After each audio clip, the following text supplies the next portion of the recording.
ADM ആയിരുന്ന നവീൻ ബാബുവിൻ്റെ മരണവുമായി ബന്ധപ്പെട്ട് ശ്രീ പ്രശാന്ത് നടത്തിയ വെളിപ്പെടുത്തലിൽ ഏഷ്യാനെറ്റിന് കൊടുത്ത ഇൻ്റർവ്യൂവിനകത്ത് ഉൾപ്പെടെ അദ്ദേഹം ADMന് കൈക്കൂലി കൊടുത്തു എന്ന് സമ്മതിച്ചിട്ടുണ്ട്.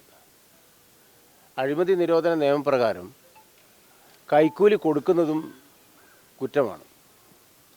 അങ്ങനെ ഏതെങ്കിലും സാഹചര്യത്തിൽ അങ്ങനെ കൊടുക്കേണ്ടി വന്നാൽ അതൊരു 7 ദിവസത്തിന് മുമ്പായിട്ട് പോലീസിനെ ആ വിവരം അറിയിക്കണം എന്നതാണ്. എന്നാൽ ശ്രീ പ്രശാന്തൻ അങ്ങനെ ഒരു പരാതി പോലീസിന് നൽകിയിട്ടില്ല. പക്ഷേ 7 ദിവസത്തിനുള്ളിൽ അത് പരാതി നൽകാതിരിക്കുന്ന പ്രശാന്തിനെതിരെ ഞാൻ കൈക്കൂലി കൊടുത്തു എന്ന് പറഞ്ഞിട്ടും ഇതുവരെയായിട്ടും പോലീസ് കേസെടുക്കാൻ തയ്യാറായിട്ടില്ല.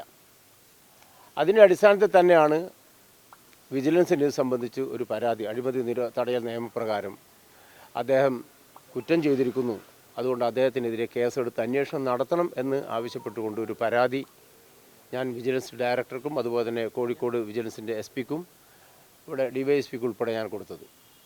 പരാതി ഞാൻ കൊടുത്തത് 28/10 ഒരു മാസം മുമ്പാണ്. ഇന്നാണ് അതിൻ്റെ മൊഴിയെടുക്കാൻ വേണ്ടി വിളിപ്പിച്ചത്. ഞാനത് സംബന്ധിച്ച വിശദമായ കാര്യങ്ങൾ അവിടെ പറഞ്ഞിട്ടുണ്ട്. മാത്രമല്ല അതിനോടൊപ്പം ആ ഇൻ്റർവ്യൂവിൻ്റെ കോപ്പി പെൻഡ്രൈവിൽ ഉൾപ്പെടെ സമർപ്പിച്ചുകൊണ്ട് അതിൻ്റെ തെളിവുകളും അതുപോലെ തന്നെ സാക്ഷി പട്ടിക ഉൾപ്പെടെ കൊടുത്തിട്ടുണ്ട്. ഏതായാലും ഇത് സംബന്ധിച്ച് കേസെടുക്കണം എന്ന് തന്നെയാണ് ഞാൻ ആവശ്യപ്പെട്ടിട്ടുള്ളത്. അദ്ദേഹം തുറന്ന് സമ്മതിച്ച സ്ഥിതിക്ക് അദ്ദേഹത്തിനെതിരെ കേസെടുത്ത് അന്വേഷിക്കണം എന്ന് പറഞ്ഞിട്ടുണ്ട്. ഈ കാര്യത്തിൽ പോലീസ് കാണിക്കുന്ന സമീപനം അത് ഒരു അഴകുഴമ്പൻ സമീപനമാണ്. ഈ കാര്യത്തിൽ ഒരു ആത്മാർത്ഥമായ സമീപനം പോലീസിൻ്റെ ഭാഗത്തു നിന്ന് ഉണ്ടാകുന്നു എന്ന് തോന്നുന്നില്ല. ഏതായാലും വിശദമായി സംബന്ധിച്ച് മൊഴി നൽകിയിട്ടുണ്ട്. തുടർന്ന് അങ്ങോട്ട് എന്ത് നടപടി സ്വീകരിക്കുമെന്ന് നോക്കുകയാണ്. ഇത് കോഴിക്കോട് വിജിലൻസ് SP ശ്രീ അബ്ദുൾ റസാഖ് അദ്ദേഹമാണ് ഉണ്ടായിരുന്നത്. കോഴിക്കോട് സ്പെഷ്യൽ സെല്ലിൻ്റെ SP ശ്രീ അബ്ദുൾ റസാഖ് അദ്ദേഹമാണ് നേരിട്ട് മൊഴി എടുത്തിട്ടുള്ളത്. അദ്ദേഹത്തിൻ്റെ മുമ്പാകെയാണ് മൊഴി നൽകിയിട്ടുള്ളത്. ഇന്ന് വേറെ ആരെങ്കിലും ഇവർ ചോദ്യം ചെയ്തതായിട്ട് അറിയോ? അങ്ങനെ എന്തെങ്കിലും കാര്യങ്ങൾ അത് സംബന്ധിച്ച് എനിക്ക് വ്യക്തമായിട്ട് ഒരു കാര്യങ്ങൾ അറിയില്ല. എന്നെ വിളിച്ചു, ഞാൻ പോയി, ഞാൻ കാര്യങ്ങൾ പറഞ്ഞു. എന്തൊക്കെയാണ് ചോദിച്ചത്? എന്തൊക്കെയാണ് ചോദിച്ചത്? ഞാൻ കൊടുത്ത പരാതി സംബന്ധിച്ച കാര്യങ്ങളാണ്. അതുമായ പരാതിയായിട്ട് തന്നെ അവരുടെ കയ്യിലുണ്ട്. ആ പരാതിയിൽ പറഞ്ഞതിന് പുറമെയുള്ള കാര്യങ്ങളായിട്ടൊന്നും പ്രത്യേകിച്ച് എല്ലാ കാര്യങ്ങളും ഞാൻ പരാതിയിൽ ഉൾപ്പെടുത്തിയിട്ടുണ്ട്.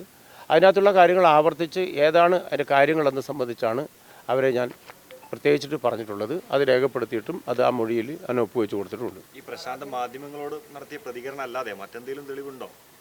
ആ മാധ്യമം ഒരാൾ ഞാൻ ഇന്ന കാര്യം ഞാൻ ചെയ്തിട്ടുണ്ട് എന്ന് പറഞ്ഞതിൻ്റെ കൃത്യമായ ആ വിഷ്വൽസ് അത് തന്നെയാണ് ഞാൻ കൊടുത്തിട്ടുള്ളത്.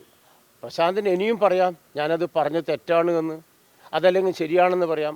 ഒരു വ്യക്തി ഒരു കാര്യം പറയുമ്പോൾ ആ വ്യക്തി തന്നെ പറയുന്ന കാര്യത്തെ അവിശ്വസിക്കേണ്ട കാര്യമില്ല. ഇനിയല്ല ഏതെങ്കിലും സാഹചര്യത്തിൽ എന്തെങ്കിലും സമ്മർദ്ദത്തിന് അടിപ്പെട്ടാണ് അങ്ങനെ പറഞ്ഞതെങ്കിൽ അദ്ദേഹം അത് തുറന്ന് സമ്മതിക്കണം. അതിന് ആ പ്രശാന്തനെ ചോദ്യം ചെയ്യാൻ പോലീസിന് ബാധ്യതയുണ്ട്. ഇതൊന്നും ഇതുവരെ ചെയ്തിട്ടില്ല. ഇത്തരം കാര്യത്തിൽ എന്താണ് അമാന്തം എന്നതാണ് നമുക്ക് മനസ്സിലാവാത്തത്. അപ്പോൾ പോലീസ് ഈ തരം കാര്യത്തിൽ ജനങ്ങളെ മുമ്പിൽ ഒരുപാട് ആശങ്കകളുണ്ട്. ആ ആശങ്ക ദൂരീകരിക്കാൻ ആവശ്യമായ ഒരു നടപടിയും ഫലപ്രദമായ രൂപത്തിൽ പോലീസിൻ്റെ ഭാഗത്തുനിന്ന് ഇല്ല എന്നതാണ് പൊതുവെ ഉള്ള വിലയിരുത്തൽ. അതിനെ സാധൂകരിക്കുന്ന കാര്യങ്ങൾ നടന്നതുകൊണ്ടാണ് നമ്മൾ അതിനെക്കുറിച്ച് പല സംശയങ്ങളും. അതായത് ഇപ്പം മൊഴിയെടുത്തിട്ടുണ്ട്. അതിനകത്ത് രണ്ടിലേതെങ്കിലും ഒന്ന് പറയട്ടെ. ഇപ്പം പ്രശാന്തൻ ആദ്യം പറഞ്ഞത്, ഇപ്പം ലാസ്റ്റ് പറഞ്ഞത് അദ്ദേഹത്തിന് 2 ഒപ്പുണ്ട്, 2 രേഖയിലും ഒപ്പിട്ടത് ഞാനാണ്, ആ 2 തരം ഒപ്പുണ്ടെന്നൊക്കെ പറഞ്ഞു. അപ്പോൾ അതുപോലെ ഇപ്പോൾ ഈ പരാതി ഒന്നുകിൽ അദ്ദേഹം ഞാൻ കൈക്കൂലി കൊടുത്തിട്ടുണ്ട് എന്നതിൽ ഉറച്ചു നിൽക്കുക.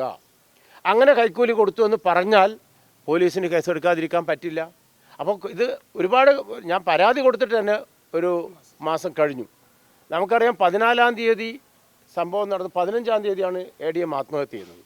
ആ ആത്മഹത്യ ചെയ്ത തൊട്ടടുത്ത ദിവസം തന്നെയാണെന്നാണ് ഇൻ്റർവ്യൂ ബോധ്യമാകുന്നത്.